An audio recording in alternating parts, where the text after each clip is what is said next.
Blog Talk Radio.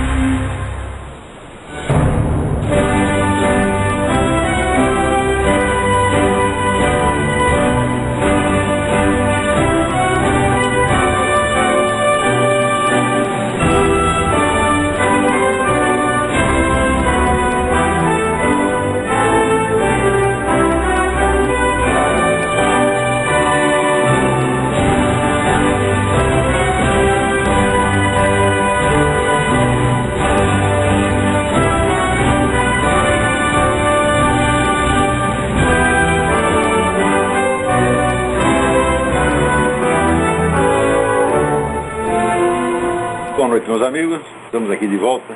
Como sempre, começamos invocando a Santíssima Virgem Maria e o Santo Padre Pio Pietrelcina para que roguem a Deus que nenhuma injustiça se cometa nesse programa. Hoje nós temos aqui a presença do deputado estadual Flávio Bolsonaro e, com uma gentileza excepcional, veio fazer pessoalmente a entrega oficial da medalha Tiradentes, que me foi atribuída num gesto de generosidade incomum pela Assembleia Legislativa do Estado do Rio de Janeiro. É claro que foi aprovado com alguns protestos, mas mesmo os protestos foram muito gentis. O deputado Marcelo Freixo, por exemplo, disse que era totalmente contra, mas mesmo assim aprovava. E houve um outro deputado, Luiz Paulo, que disse assim: aprovo com total discordância. Eu não sei exatamente o que é isso, mas agradeço de qualquer modo a gentileza. Então, aqui passo a palavra ao deputado para que nos fale alguma coisa sobre a medalha e em seguida faça a entrega oficial. Bom, lá, no meu lugar é uma satisfação muito grande estar aqui para fazer essa singela, mas muito justa, merecida homenagem. Houve alguns posicionamentos contrários também à aprovação da sua medalha, mas, como eu costumo dizer, às vezes vindo de quem vem, a crítica é um grande elogio para a gente. E acredito que eu estou aqui, Olavo, representando milhares de brasileiros e pessoas também que não são brasileiras e não moram no nosso país, não moram no Brasil, mas que reconhecem na sua figura, na sua pessoa, uma grande referência intelectual, algo que é muito carente, principalmente para nós jovens. Eu saí recentemente da universidade, né, e sou uma testemunha ocular da lavagem cerebral que a juventude brasileira sofre nos bancos universitários.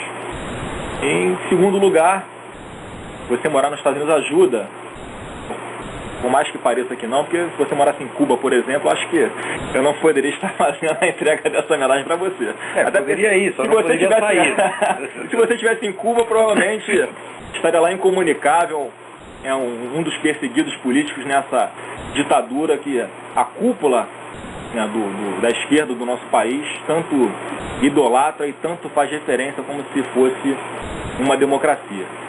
Quando essa homenagem foi aprovada, vários, mas muitos foram os contatos de pessoas que gostariam de estar fisicamente no Rio de Janeiro, presenciando a entrega dessa medalha. Inclusive alguns, quando eu disse que a entrega seria aqui nos Estados Unidos, queriam vir também. Eu falei: olha, não tem necessidade, a gente vai fazer essa entrega com transmissão pela internet, porque é um instrumento importantíssimo, a gente não pode abrir mão, que não sofre censura e que nós que pensamos e nos identificamos com você, Olavo, temos a necessidade de ampliar cada vez mais esse espaço, todas as quartas-feiras, às 8 horas de Brasília, para que tenhamos uma opção, para que possamos conhecer, Olavo, um ponto de vista fundamentado, baseado, sem mentiras, com uma linguagem que todo mundo entende, que a gente não tem no Brasil. Falam tanto que vivemos uma democracia, mas a censura dos órgãos de imprensa no tocante a vários assuntos e a várias pessoas nos impede de ter acesso à informação qualificada e que, sem dúvida alguma, seria fundamental para a nossa população formar o seu juízo de valor. Então, Olavo, é do coração que eu faço, que fiz questão de vir até aqui, para enaltecer, em primeiro lugar, a sua pessoa, em segundo lugar, os seus ideais, que são os meus ideais, que são os ideais de várias pessoas que nos assistem. Então, eu queria convidar a sua esposa para vir até aqui fazer a colocação da medalha Tiradentes no seu busto lá. Né?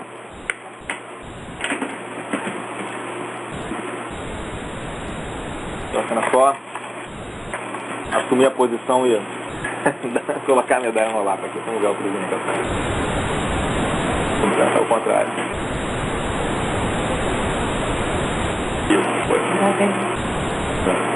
Parabéns. Você que está em casa e quiser aplaudir também, pode aplaudir mesmo estando sozinho de frente do computador, que você não é maluco. Faça o que tiver à vontade. Então agradeço de coração.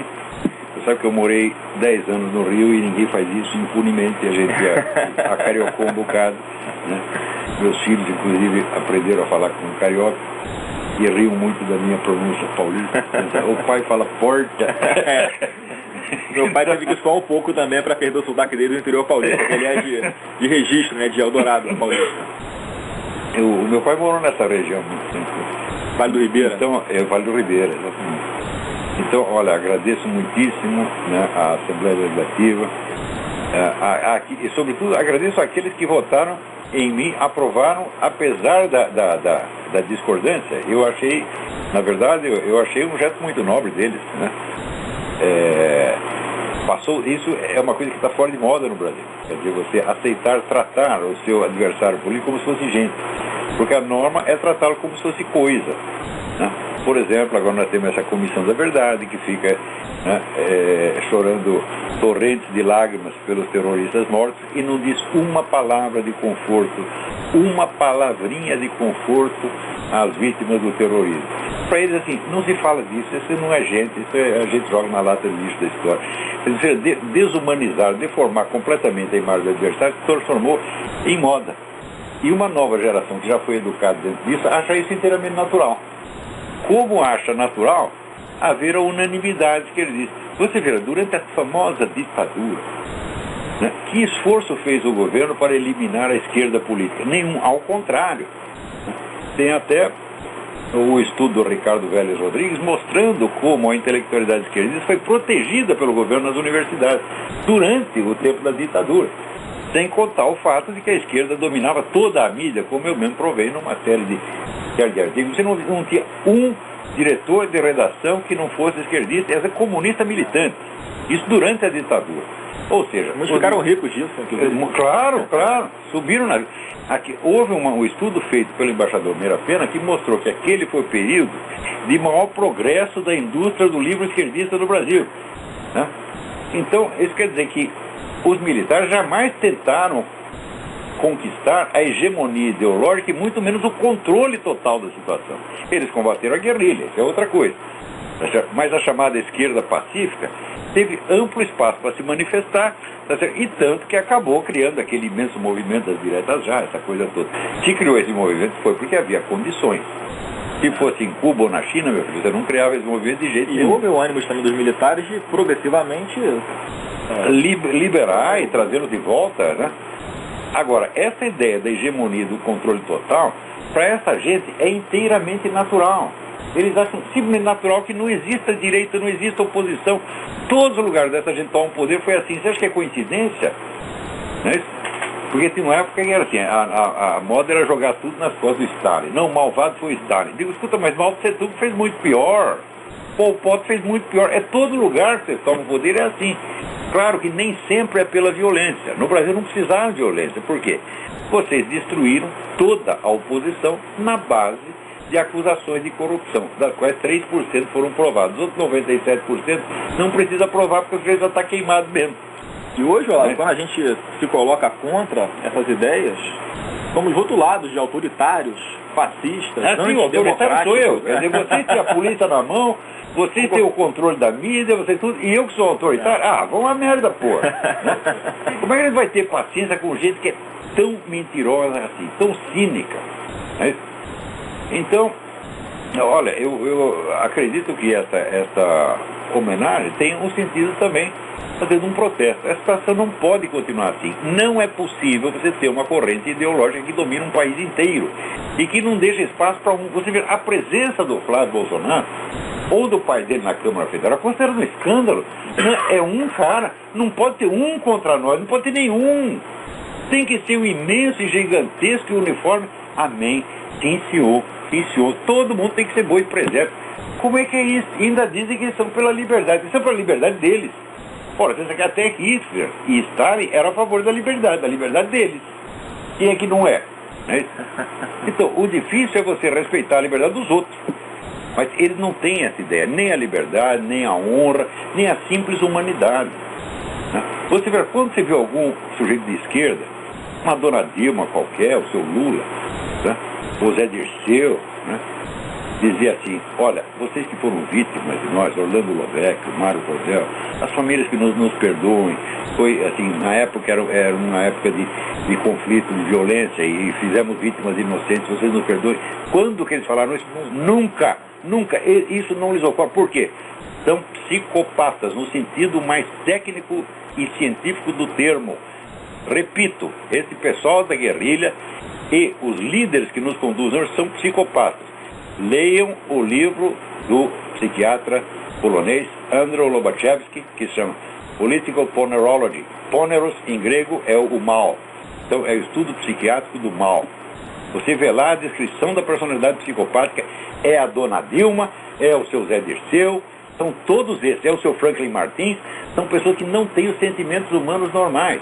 O sentimento humano normal é transformado pelo espírito de autoproteção mafiosa. Só nós somos humanos. E são esses, Olavo, que estão no poder hoje e que querem reescrever a história com essas comissões da verdade. Porque tem a federal que está instalada, tem as estaduais que estão aprovada, tem até a comissão da verdade municipal. Tudo baseado em mentira e ocultação. Eu já provei isso 1000 vezes, pô. Eu já mostrei como é que esse pessoal faz história, pô. Eles ocultam o documento. Por exemplo, ninguém pesquisa o seguinte: esses brasileiros todos que foram para Cuba exerceram cargos no governo mais repressivo e violento e torturador que tem na América Latina. Enquanto não investigarmos as atividades desse pessoal em Cuba, não saberemos o que se passou. Teve uma comprovação, Olavo, de que eles queriam tudo no nosso país em 64, menos instalar uma democracia. Se você pega a própria lei da anistia, ela alcança desde 61 até o meados da década de 80. Por que desde 61? Se eles próprios dizem que o regime militar começou em 64. Guerrilha antes. Então existia uma guerrilha num período que existia uma democracia. E como é que você explica então que havia toda essa orquestração, todo esse treinamento na Universidade de Pequim, na Coreia do Sul, melhor, na Coreia do Norte? Para quê? Já existia uma democracia aqui. Obviamente, para implantar uma ditadura do proletariado. Será que o governo chinês, o governo de Cuba, os maiores ditadores que tinham no mundo, estavam tão interessados na democracia brasileira, em defender a democracia no Brasil? O que o Brasil tem de tão especial? Porque os caras que gostam tanto de ditadura na sua própria terra quisessem uma democracia na nossa. É uma coisa tão hipócrita, tão imbecil, que nem merece ser discutido. Mas aqui eu queria perguntar, então, aqui para o deputado, como é que está essa luta no Brasil? Como é que vocês estão se sentindo? Porque vocês estão muito isolados. Olha lá, representa uma faixa enorme da população. Mas partidariamente, dentro da estrutura, das estruturas de cima, vocês estão sozinhos. E é muito difícil, Olavo, a gente não abre mão de fazer a nossa parte. Mas é complicado porque pelo voto, eu não estou aqui fazendo nenhuma incitação a uma tomada de poder, a golpe ou a implantação de uma ditadura, não é nada disso. Mas é muito difícil no voto. O Brasil tem que passar por um longo processo de amadurecimento ainda. É porque a gente sabe que na hora de escolher os seus representantes, a maioria esmagadora da nossa população vota com o estômago. Essa é uma verdade. Isso é um fato. E quando não vota com o bolso. E há essa dificuldade de pessoas que têm esse pensamento, vou colocar aqui, diferente, porque o que a gente maciçamente, o que a gente tem acesso maciçamente por intermédio da imprensa é só essa meia verdade, é só esse lado que a gente conta. Você vê que pelas pesquisas, a população brasileira é maciçamente cristã e conservadora. Mas chega na hora de votar, só tem candidato de esquerda. Então você só vota na esquerda. As pessoas que pensam de uma forma contrária não tem espaço em lugar nenhum, não tem espaço na imprensa. E aí fica a explicação que muitas pessoas nos criticam, e certamente o criticam também, Olavo, pela forma como coloca algumas discussões Porque é preciso criar o fato, chamar a atenção, chocar sobre determinados assuntos, para que isso tenha espaço na imprensa e a população como um todo tenha acesso a essa discussão. A maior prova disso é o famoso kit gay. Se não fosse uma atuação mais ostensiva do deputado Jair Bolsonaro, jamais estaremos sabendo que crianças, por enquanto das escolas públicas, a gente não sabe qual será o próximo passo, porque quando atingir a escola particular, eu tenho certeza que a classe média e a classe alta se engaja também nessa discussão, nós jamais saberemos que havia esse incentivo à sexualidade, seja para o lado homofóbico, ou para o lado homossexual, ou para o lado heterossexual, lá, para crianças de 6 anos de idade. Eles querem fazer clientela para os pedófilos. Quem é que não percebe isso aí? Mas note bem, todo esse negócio do sexo livre, liberação sexual, começou com um pedófilo que foi o Dr. Alfred Kinsey, que era um psicopata perigosíssimo. Tá certo? Cometeu uma das maiores fraudes científicas da história humana, porque ele pegava estatísticas que ele obtinha entre presidiários, né? Gente que estava presa por crimes sexuais, e vendia aquelas estatísticas como se fosse a opinião da população em geral. O cara devia estar na cadeia, porra. Né? E, no entanto, tem uma autoridade extraordinária, fizeram até um filme para homenagear. Então, toda essa coisa é baseada numa fraude. Né? E o movimento gaysista vem na esteira disso aí. A gente percebe, Olavo, que é um plano realmente de tomada, não porque eles já estão no poder, mas de manutenção no poder. E, sobretudo, eles usam sempre essa coisa da família. Eu acho que é o... É claro, eles odeiam a família, porque a família é o principal núcleo de resistência à autoridade do Estado. Eles querem que o Estado seja o mediador de todas as relações humanas. Você, para chegar com a sua... vai dar uma mata à sua namorada, vai precisar fazer um requerimento, porra. É assim mesmo, você pensa que não? Aqui nos Estados Unidos, por exemplo, para um pai perder a guarda dos seus filhos, é assim, a coisa mais fácil do mundo. Não precisa provar nada. A mulher chega e diz, ele ameaçou me bater. Pronto, o cara perde tudo.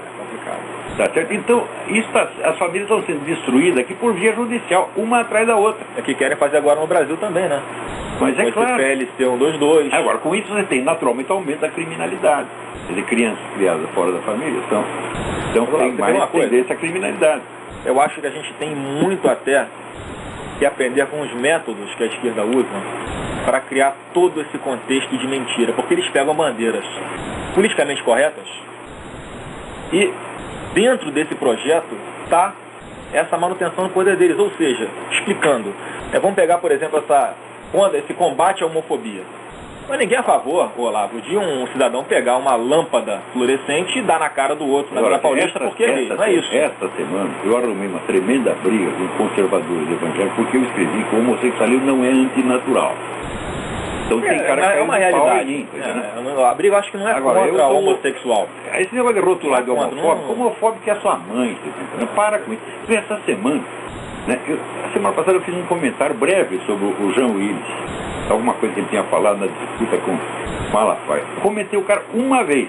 Daí ele disse, não, o Olavo Carvalho tem obsessão comigo porque ele é homossexual em russo. Eu digo, mas mesmo que eu fosse homossexual público, descarado, escandaloso, mesmo que eu fosse a Rogéria, eu jamais teria uma obsessão com o Jean Willis, porque ninguém tem. Jean Willis, você já olhou no espelho? Você acha que alguém vai comer você, rapaz? Você acha que alguém fica excitado com a sua pessoa? Mas que ilusão, que mentira. Tu é feio que dói, rapaz. Olá, você botou a luz na cabeça dele. Imagina você virar aqui e me mostrar esse seu cu peludo e eu vou ficar atraído por isso. Tu tá doido. Nem seu cu, nem seu peru, nem sua cara, nem coisa nenhuma. Ninguém, olha aqui, vou profetizar. Ninguém jamais vai comer você. Você vai ficar sozinho, até de noite você vai no seu quarto, encosta o travesseiro, chora um pouquinho, tá certo? E vai dormir e sonhar, né, com aqueles homens maravilhosos, aqueles alterofilistas que vão lá. Isso não vai acontecer, rapaz. Tu vai ficar sozinho, tá certo? Eu acho que ele tá com um dilema na cabeça dele. Ele tá em dúvida entre você e o Jair Bolsonaro. Pois é! E agora? Quem vai cumprir a missão, Olavo? Pois é. Agora, porque eu citei o cara uma vez. Você vê esse pessoal como é projetivo. Quer dizer, o comportamento, obviamente, projetivo, qualquer estudante primeiranista de psicologia reconhece. Porque eu citei o cara uma vez, eu estou obcecado com ele. Não, ele é que meteu esse negócio de sexo no meio, tá entendendo? Então ele é que está pensando nisso aí. Eu jamais pensaria... Não, se eu pensar em comer o Jean Willis ou dar para o Jean Willis, se eu pensar durante 10 segundos, eu vou broxar por 20 anos pela frente. Eu vou me tornar o cara mais ascético e assexuado do universo. Que nem o Luiz Mota se gabando que transou com 500 homens. Mentira! Se transou com 5, foi muito e ainda pagou. Olha a cara do homem, pô. Quem é que pode comer essas pessoas? Vocês pensam que vocês são o quê? Sharon Stone? Essa pessoa que você falou, por exemplo, Olavo, fala publicamente, assume publicamente, né, que batalha pelo fim da criminalização da pedofilia. Quer dizer, mas você vê, o número de líderes gays que são a favor da pedofilia é enorme. Este ano aqui nos últimos meses já foram presos 3 por causa disso. No Brasil, o Luiz Mota está sendo processado por isso e está aí o João Willis querendo a liberação da pedofilia. Existe, se não é a mesma coisa, eu não acredito que existe uma vinculação, vamos dizer, psicológica entre homossexualismo e pedofilia, mas a vinculação política existe. Esse ponto que eu queria chegar. A exploração de determinados assuntos, né, para conseguir vantagens políticas disso. Isso é mais do que óbvio. Você falou do Jean Willis, ele teve o mandato dele com 12 mil votos.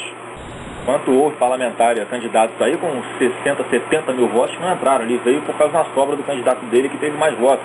Mas você vê um candidato também, o Chico Alencar, que é do partido dele, que fez mais de 300 mil votos, mas que partia das mesmas bandeiras. Né? O Chico Alencar é uma pessoa, por exemplo, Olavo, que pega a emenda parlamentar dele e bota para financiar as passeatas gays. Então você vê essas manifestações, né, que hoje em dia são a decadência do ser humano. Recentemente a televisão mostrou na sua intimidade, Olavo, como é a parada gay de São Paulo. É algo assustador. É sexo explícito a céu aberto. Agora, consumo de drogas. Que eles fazem isso? Eles podiam ter defendido a causa deles de uma maneira discreta, tranquila, mostrando os gays como pessoas bem comportadas. Por que eles não fizeram isso? Por que eles escolheram o contrário? Escolheram o escândalo, a esculhambação, tá certo? O liberou geral, o carnavalista. Por que eles escolheram? Porque eles sabem que isso vai chocar o pessoal religioso evangélico e esses caras vão ter uma reação emocional, vão investir contra o homossexualismo. Daí o que eles fazem? Usam isso, tá vendo? A homofobia. Eles usam isso como prova da homofobia. E os evangélicos católicos caem no engodo e ficam numa cruzada contra o homossexualismo. Eu digo, isso é besteira, meu filho. O homossexualismo existe desde a queda de Adão e vocês não vão acabar. O que nós temos que lutar é contra essa legislação gaysista, tá certo? E não questionar a questão, botar em questão o homossexualismo em si. Isso é bobagem, né? Inclusive porque, olha, tem um site maravilhoso que chama Gays de Direita. Eles lá denunciam toda essa coisa de que existe perseguição homofóbica. Então, olha, essas pessoas estão do nosso lado. E acredito que a maior parte dos gays estariam do nosso lado a hora que eles entendessem a mentira constitutiva desse movimento. Tá certo? A mentira e as ambições absolutamente psicóticas dessa gente. Tá certo? Então, não tem, a luta não é contra o homossexualismo, meu filho. A luta é contra, a gente pode tirar como contra essa ambição política monstruosa. Tudo que está tramitando no Congresso Nacional sobre esse assunto. Você pega lá o Plano Nacional de Direitos Humanos para a Diversidade Sexual, né, que é um nome né, politicamente correto, bonito, mas no meio do projeto está lá. É cota para professor travesti, é cota para estagiário LGBT, são incentivos, né, a crianças buscarem precocemente a sua sexualidade. Como eu falei, a luta não é contra o homossexual, não é contra gay, não é nada disso. Da identidade gay. É essa imposição que a gente... Eles querem impor identidade gay como se fosse realmente uma identidade sexual, não só identidade de gênero, como eles dizem. Tá certo? Agora acontece o seguinte, o cara hétero, mulher hétero, a identidade sexual dele já vem com a embalagem, tá entendendo? Corresponde à sua identidade anatômica. No caso do gay, não. Então ele tem que criar essa identidade mediante um ritual, mediante símbolos, etc, etc. Portanto, ele tem que estar continuamente mostrando a sua excitação sexual. Coisa que se um heterossexual fizer, ele vai pra cadeia. Você tá entendendo? Se você lá passando um projeto então, desse aí, por exemplo... Então, quer dizer lá, que essa conduta deliberadamente obscena e chocante será reconhecida por lei como um direito. Um direito que nenhum heterossexual tem e não deve ter. O cara fica toda hora falando do tamanho do pau dele, quantas mulheres ele comeu, é contra um cara inconveniente. Tá certo? Pelo que está sendo proposto, lá, você está num restaurante com a sua esposa e suas filhas, almoçando. e chega um casal de barbudos e começa a se beijar ao ponto de soltar a faísca do beijo, e você se incomoda com aquilo, se retira do recinto ou pede Coisa que se um casal tomar providência, chamariam a polícia. ele vai preso. Pois é. Então, eles vão ter direitos que os heterossexuais jamais tiveram. E uma atitude que, se fosse um casal de heterossexuais, também incomodaria. E o direito de impor uma identidade totalmente construída, que não está na constituição anatômica deles. Está escrito no projeto lá, desconstituição da heteronormatividade. Porque há toda uma pseudociência que acredita que isso são construtos culturais e não coisas da natureza humana. E quando, é o seguinte, a identidade de homem e mulher é idêntica em todas as culturas do mundo. E digo mais, casamento gay jamais existiu. Você vê os imperadores romanos, que eram quase tudo gay, Nero e Calígula, por exemplo, eles fizeram casamentos gays, mas não o impuseram como lei. Nem eles tiveram essa cara de pau. Ou seja, casamento gay jamais existiu em toda a humanidade. Então significa o seguinte, a humanidade toda esteve errada, foi tudo um construto cultural, e só quem está na realidade são os teóricos do movimento gay, como o Sr. João Willis. Vocês podem acreditar nisso? Isso é uma pretensão absolutamente megalômana, louca, psicótica, entendeu? E é com esses caras que nós estamos discutindo. Quer dizer, a luta não é contra o homossexualismo. A pessoa pode ser homossexual e ser totalmente normal. No resto, normal, produtivo. Olha, eu já falei para vocês, a essência da literatura católica no Brasil, a nata da literatura católica foi feita por autores homossexuais, Lúcio Cardoso, Otávio de Faria e outros. Tá certo? Então, o problema não é a homossexualidade, o problema é a imposição da identidade gay como um direito. Eu até uso um exemplo nos debates, Olavo, que é o seguinte, qualquer casal, que a mulher está grávida, todo mundo torce para ver um homem ou para ver uma mulher. Ninguém torce, tomara que venha um viadinho que eu vou morrer de orgulho. Olha, se vier homossexual, não há o que ser feito. Você não vai recriminar agora, dizer que você vai ter orgulho disso. Não, você pode se orgulhar o seu filho ser um bom profissional, ter um bom filho, de ser heterossexual. Não tem o menor sentido. Você pode se orgulhar de uma coisa que você simplesmente gosta. Eu não tenho motivo de orgulho nenhum, isso é absurdo. Tem que ser pregado ao respeito, não à imposição e com a judicialização disso, Olavo. Tem cara que se orgulha, tem cara que fica falando do tamanho do pau dele, quantas mulheres comeram, etc. A gente sabe que o cara é biruta, porra. Ficou as paredes, cada um faz o que conduta quiser. homossexual é legitimada, diga legitimada se for a conduta legal e decente. É isso. Agora, eles querem a legitimação de toda e qualquer conduta gay. Quer dizer que uma sauna gay, onde eles faziam um negócio, eu lembro que um aluno falava que eles faziam um negócio chamado navio negreiro. Apagava a luz e todo mundo comia todo mundo. Tá certo? Eles querem que a gente aceite isso como uma conduta legítima. Se você falar mal, você é homofóbico. Agora, você imagina nós querer legitimar, por exemplo, sei lá, uma suruba heterossexual, troca de casais. Todo mundo sabe que isso é uma coisa indecente e isso não é aceito socialmente.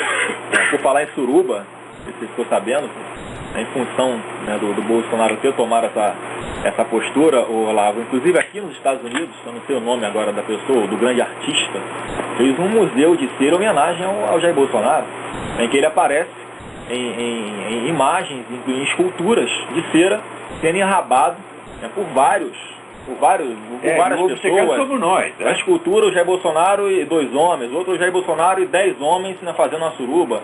Quer dizer, é isso que a gente tem que alertar a população. Esse pessoal tem que pensar nisso 24 horas por dia. Porque, como identidade homossexual não tem base anatômica, ela tem uma base psicológica, ela é baseada no desejo. Então o cara tem que expressar desejo 24 horas por dia. Você está entendendo? Agora, se for homossexual normal, ele entende que ele só é homossexual na hora do ato sexual. Fora disso, ele não é. Agora, como tem identidade, então tem que ser 24 horas por dia, e a identidade é reforçada, é mantida na base da constante expressão de desejo. Então o cara está permanentemente excitado, só fala disso, só pensa nisso e diz que os outros que têm obsessão. Quer dizer, é uma coisa louca, psicótica. Não a gente fica com essa preocupação, olha lá, como eu falei, de estar judicializando a partir de agora já no Brasil isso. As pessoas entram na justiça querendo que você pague danos morais ao homossexual porque eu chamou ele de viado. Quer dizer, mas ele pode chamar passeata de orgulho gay, ele tem tanto orgulho tem tanta necessidade de manifestar a sua opção sexual, e eu digo opção propositalmente, não orientação, eu digo opção sexual. A gente sabe que muitas vezes as circunstâncias, o meio também forja o caráter e as opções da pessoa, e tentam agora levar para o lado da judicialização, que é muito perigoso. E daí acontece o seguinte, porque alguns juízes começam a dar... Por lei você vai ser proibido de distinguir entre uma mulher e um homem vestido de mulher. Você vai ter que dar o mesmo tratamento, ou seja, você vai ter que furar seus olhos. Eu acho que a maldade é tanto, Olavo, que eles começam, inclusive, a misturar bandeiras muito mais legítimas do que essa, como, por exemplo, a questão do racismo. Sim, tem que misturar, claro. Não, somos uma nova... fosse raça. Pois é, primeiro que essa questão de raça é cientificamente discutível, para não falar impossível de ser provada. Em segundo, que a gente sabe que existe a discriminação racial, existe o preconceito racial. Agora, como é que a gente vai botar um paralelo a questão do racismo e a questão da homossexualidade? Porque eles usam isso para tentar, como eu falei, emplacar esses projetos para tornar lei algo análogo ao racismo, que está muito longe disso. Não dá para a gente também misturar, a gente tem que tomar cuidado para que isso não seja usado como plataforma para fortalecer. Misturar e confundir é o que esse pessoal faz 24 horas por dia. A mentira está entranhada. De boa fé, porque ele não sabe responder no momento, ele aceita aquilo. E além disso, você tem esse bombardeio de estimulação contraditória, onde ao mesmo tempo você faz uma coisa como a parada gay, que é uma exibição de obscenidade, e ao mesmo tempo você faz a exibição, vamos dizer, de poder, inclusive, essa tremenda demonstração de poder, ao mesmo tempo que faz de coitadinha, de vítima inerme. Ou você é o líder de um vasto e poderoso movimento popular, ou você é um coitadinho inerme. Agora, eles mostram as duas coisas ao mesmo tempo, essa é a estimulação contraditória para paralisar a inteligência do observador. Eles usam isso o tempo todo. Tudo isso, gente, foi bolado por engenheiro comportamental. Tá certo? Isso é uma estratégia psicológica de uma perversidade sem fim. E não tem nada a ver com homossexualismo, não. O que leva o sujeito a fazer isso não é o fato dele ser homossexual, é o fato dele ter um desejo psicopático de poder e de controle. Essa é a palavra-chave. A gente percebe que há toda essa manipulação, toda essa colocação dessas bandeiras politicamente corretas, o objetivo único e final é esse, é a manutenção no poder. Sim, é colocar a máquina estatal em função dos seus interesses ideológicos e financeiros. Isso é sempre interesse de grupo, é a máquina. Você quer ver um negócio que aconteceu essa semana aqui? Todo mundo sabe que o Obama tem um projeto de aumentar imposto, né? Então está todo mundo indignado. Só que acontece que no cálculo do imposto, veja que coisa, a curriola dele, todos os milionários que contribuem para a campanha do Obama, o imposto deles vai diminuir. Eles inventaram um jeito de calcular que tem alguns privilegiados. Quem são os privilegiados? Eles mesmos. Aconteceu essa semana aqui. Esse pessoal não tem vergonha mesmo, porra. Né? Você vê o que esse cara que botaram na presidência aqui, o cara mente o tempo todo. A vida dele assim, é só mentira. E tem gente que aceita. Né? Ele diz, Obama está me fazendo de trouxa, está me enganando, me engana que eu gosto. São tudo masoquista, pô. O Obama diz que o pai dele lutou na Segunda Guerra Mundial. O pai dele tinha 9 anos de idade na época. Né? Diz que o pai dele era pastor de cabra, era contador num escritório.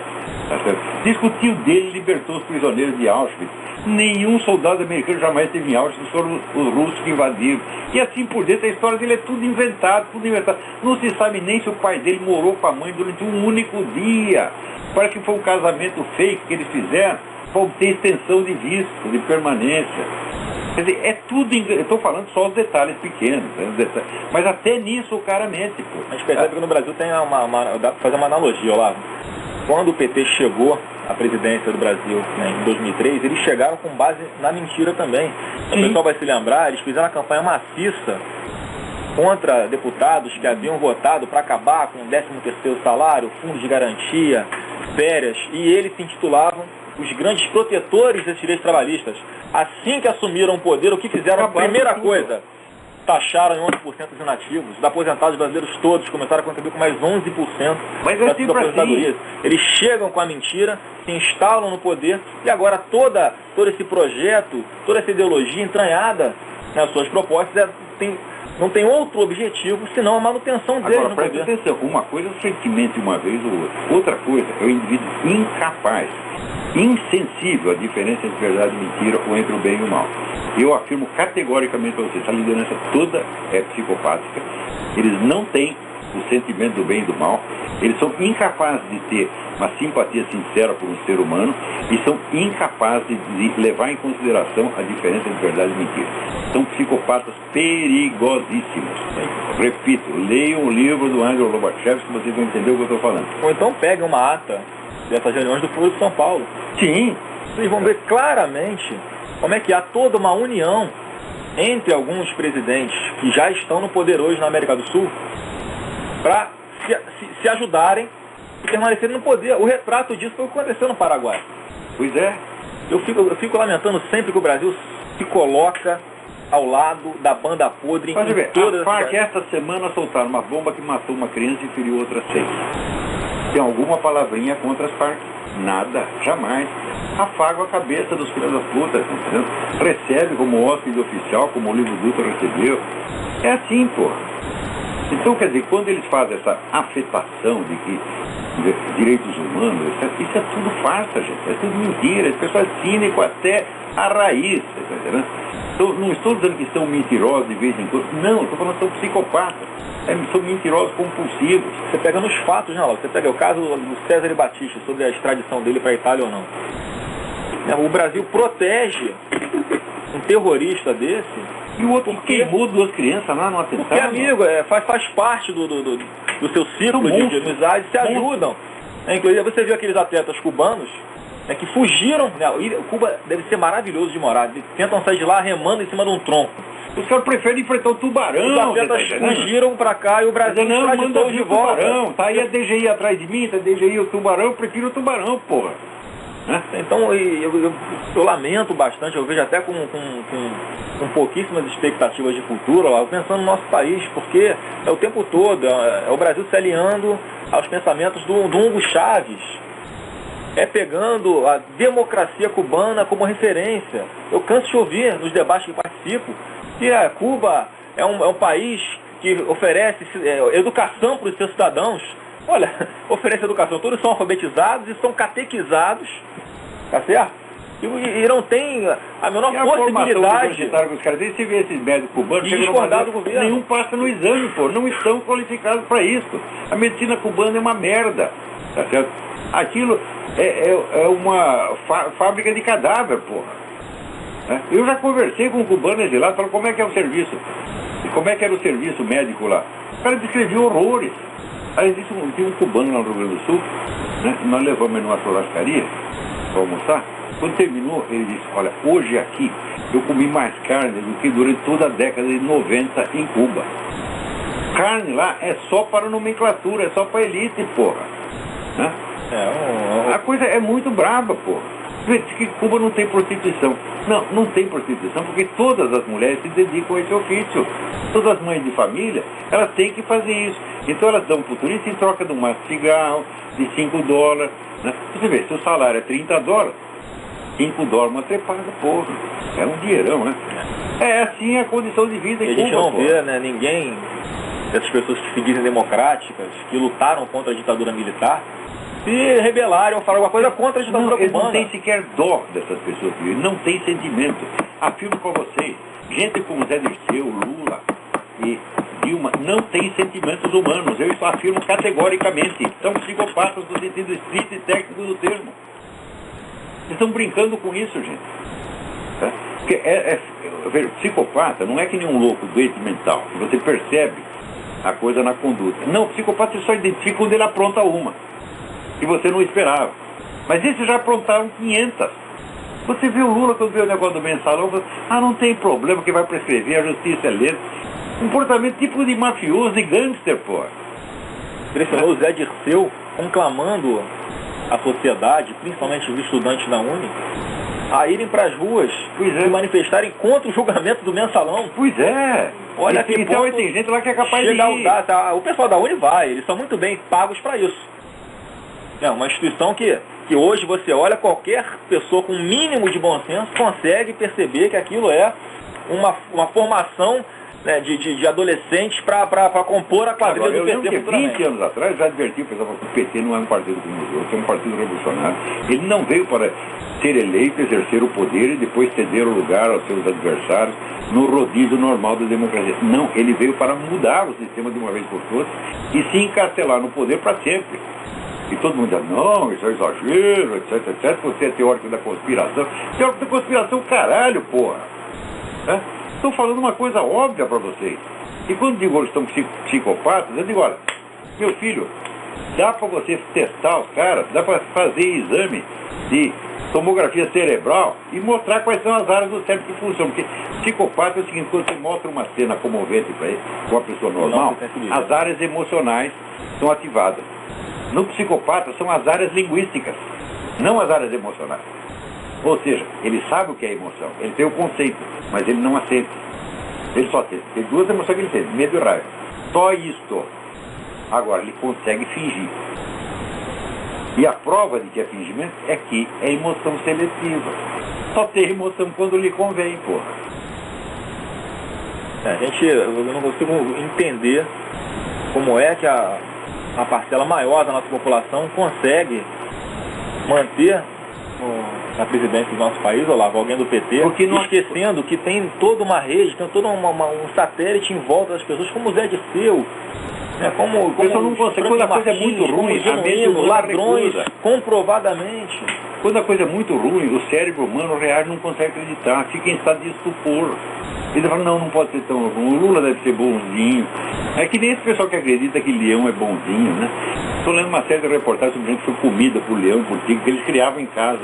Então os animais são bonzinhos, são nossos amigos. De repente o leão cravo comia o cara.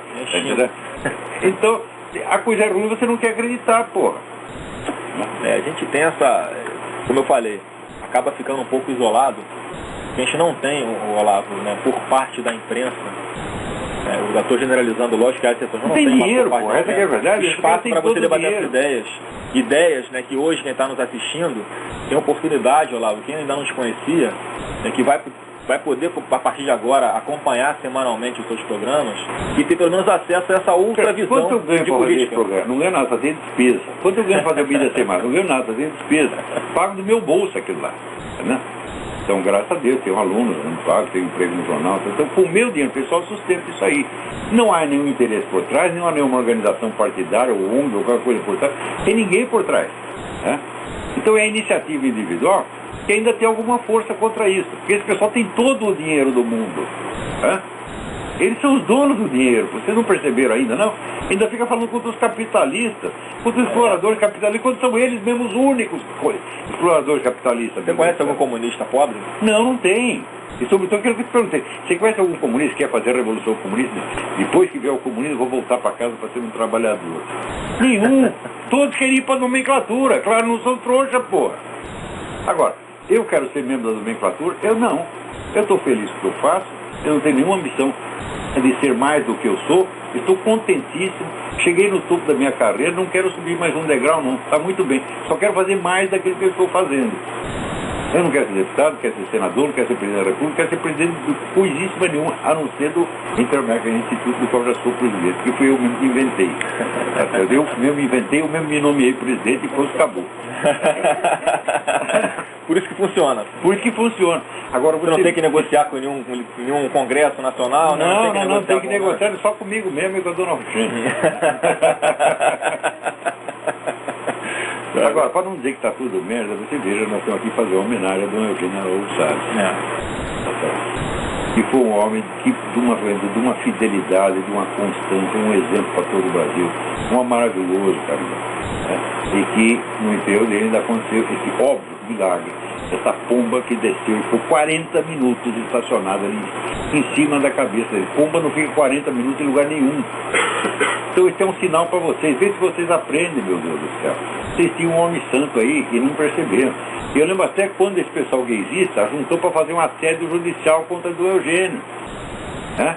Fizeram assim 98 processos ao mesmo tempo. Ninguém pode se defender de 98 processos. Então quem faz assédio judicial não quer justiça. Quer amarrar a mão da pessoa. Eu não sei como o Eugênio saiu disso. Talvez o cara tenha até desistido do negócio. Né? Mas é isso que o homem recebe pela sua santidade por 70 e tantos anos de serviço prestado ao Brasil, que ele morreu com 91.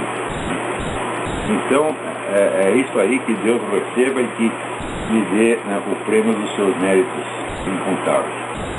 Bom, Olavo, só então me despedindo de quem está nos assistindo, solicitando a todo mundo, Olavo, que ajude a divulgar esse seu programa semanal. Se você tem Twitter, se você tem Facebook, enfim, qualquer outra rede social que você participe, convide um amigo para assistir, para conhecer pelo menos as ideias diferentes, mas sempre fundamentadas, e que você não vê escrito em jornal nenhum. Isso não está publicado em lugar nenhum. Então a internet tem essa função essencial na formação do nosso caráter, da nossa consciência política. Controlar. Então, enquanto não há a censura também na internet, é importante que nós possamos, né, nós que pensamos da mesma forma, né, que temos identidade em diversas maneiras. É lógico, Olavo, que não dá para a gente ter uma unanimidade, não é em todos os assuntos que a gente vai pensar exatamente da mesma forma, isso é impossível, mas a gente percebe que com aquelas pessoas que a gente tem alguma afinidade, que a gente reconhece como uma referência, como eu falei, ideológica, que enxerga a política com um senso crítico, como você enxerga, é importante que a gente faça essa divulgação. Foi isso, na verdade, até que me moveu, Olavo, a vir até aqui para, lançando mão desse instrumento que você criou, e que tem certeza é assistido por milhares, não sei se por milhões de pessoas, mas por bastante gente, é que isso faz parte de um processo de amadurecimento político. As pessoas começarem a enxergar coisas que não vão conseguir enxergar nunca se se basearem apenas nos jornais, em revistas, em periódicos, né, como eu falei, que são dominados, né, que as pessoas são donas desses veículos e jamais vão deixar que se coloquem ideias contrárias ao seu projeto de poder, para que essas ideias nunca vão chegar até a consciência da população. Então, é com muita satisfação que eu pude ser o instrumento de fazer essa singela homenagem. Eu espero que isso ajude a população, não só do Rio, mas a brasileira, a ver política de uma forma diferente. Então, que esse seu trabalho dure ainda muitos e muitos anos. Tenho certeza que esse seu cigarro não vai ser responsável por antecipar isso. Não, tem perigo. Tá bom, Olavo? Quero apertar sua mão e te dar um abraço e que você se sinta abraçado por todo mundo que está nos assistindo aí. Tá bom? Agradeço de coração ao deputado Flávio Bolsonaro, não só por essa homenagem, mas por toda essa luta heróica que tanto ele no Rio de Janeiro quanto o pai dele em Brasília vem desenvolvendo contra a hegemonia da estupidez. Então, aqui, ó, de coração eu agradeço e muito sucesso para vocês. Você é pouco perto que você merece. Tá bom? Obrigado. Um abraço, pessoal. Vai licença. Então, nós temos aqui mais uns minutinhos de programa. E... Peraí, tem alguém na linha. Alô, quem é? Alô, Olavo? Eu? Como vai? Tudo bem? Tudo bem? Fale alto. É o Alexandre. Alexandre. Aqui da Flórida. Olha, eu quero... não sei se você sabe do site da OAB, Observatório da Corrupção. Eu não estou ouvindo você. Está muito baixo. Você conhece o Observatório da Corrupção, um site da OAB? Da corrupção. Eu já ouvi falar, mas nunca... Tem um site na internet? É, o site na internet. É www.observatoriodacorrupção.oab.org. Todo mundo devia entrar lá que sabe e reportar aquilo que ele sabe. Ótimo, ótimo. Eu vou examinar esse site e a semana que vem prometo anunciar aqui com mais detalhe. Muito obrigado pela dica. Ok. Ok. Agora tem uma coisa aqui que eu preciso comentar. Seguinte, tem um camarada que era um agente, um desertor do serviço secreto do Irã. Ele deu uma entrevista aqui, está tirando vários artigos, informando o seguinte: existem 40 mil agentes do Irã no hemisfério ocidental. Metade deles estão na América Latina e muitos no Brasil, tá? Intimamente associados a essa turma de Foro de São Paulo. Tudo preparando o momento de entrar em ação, quer dizer, estão preparando a guerra mesmo, tá certo? Então, você tem a quinta coluna iraniana, já está aí com a colaboração do Foro de São Paulo. Preste atenção que ainda vai ter novidades, né, a este respeito.